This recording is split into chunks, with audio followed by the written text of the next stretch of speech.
மனைவியிடம் தேவையற்ற சண்டை சச்சரவுகள் உண்டாகாமல் இருப்பதற்கு எக்காரணம் கொண்டும் காதலி மனைவியிடம் இந்த 5 விஷயங்களை கேட்கவே கூடாது.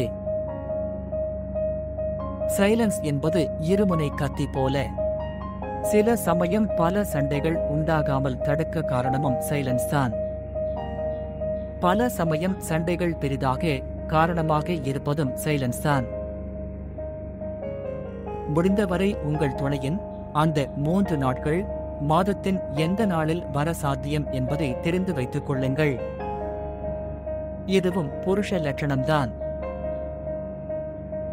அல்லது சென்ற மாதத்தில் உங்கள் மனைவிக்கு எந்த நாளில் பீரியட் ஸ்டார்ட் ஆனது என்பதையாவது மறக்காமல் இருக்க வேண்டும். சில சமயம் அவர்களே இதை மறக்க வாய்ப்பிருக்கிறது.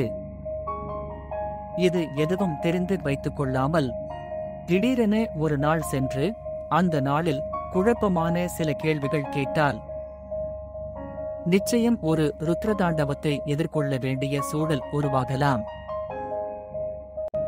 தெரிந்தோ தெரியாமலோ எக்காரணம் கொண்டும் உங்கள் மனைவியிடம் மற்றொரு பெண்ணின் உடல் வாகினை பற்றி புகழ்ந்து பேசுவதோ விமர்சிப்பதோ வேண்டாம். அது வேறு பெண்களாகத்தான் இருக்க வேண்டும் என்றில்லை. உங்கள் துணையின் தோழி, சகோதரி என யாராக இருந்தாலும் சரி.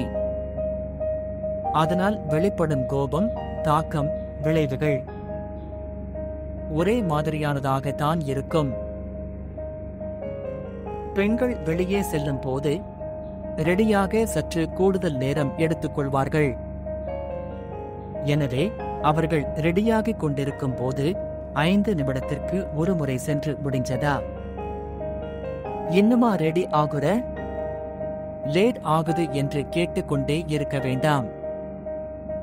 காரணம், நீங்கள் கேள்வி கேட்க கேட்க பெண்கள் ரெடியாகும் நேரம் மட்டுமல்ல, உங்கள் மீதான கிரைம் ரேட் கூடிக்கொண்டே போகும்.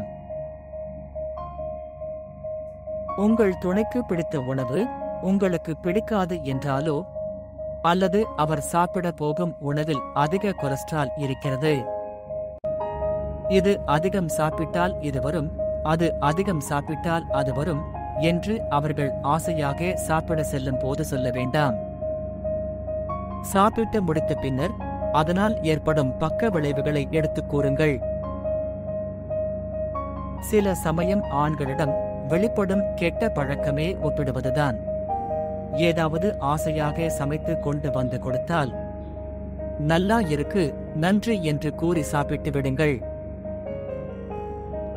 அதை விட்டு என் அத்தை பொண்ணு நல்லா பண்ணுவா, அம்மா சூப்பரா சமைப்பாங்க, அந்த ஃப்ரெண்ட் இதுல எக்ஸ்பர்ட் என்றெல்லாம் வேறு யாருடனாவது ஒப்பீடு செய்தால், ஒருவரோடு ஒப்பிட்டு பேசினால் அவர்களுக்கு கடுமையான கோபம் வரும். கணவன் மனைவி உறவுல நிச்சயம் எதிர்பார்ப்பு இருக்கும். அளவுக்கு அதிகமான எதிர்பார்ப்புகள் தவறுதான். ஆனா சின்ன சின்ன எதிர்பார்ப்புகள் அவசியம். அவர்கள் ஆசைப்படும் சின்ன சின்ன விஷயங்களை கூட இதெல்லாம் நீயே பண்ணிக்க மாட்டியா என்று தட்டி கழிப்பது பெரும் தவறு. பிறகு எதற்கு கணவன் மனைவி என்ற உறவு? உண்மையில் நமது உறவினை இணைத்து வைத்திருக்கும் பாலத்தின் ஆரோக்கியம் இந்த சின்ன சின்ன எதிர்பார்ப்புகளை பூர்த்தி செய்வதில்தான் அடங்கியிருக்கிறது. இதை நாம் செய்ய மறந்துவிட்டால், தவறிவிட்டால் அந்த பாலத்தில் நிச்சயம் விரிசல் விழ வாய்ப்புகள் உண்டு.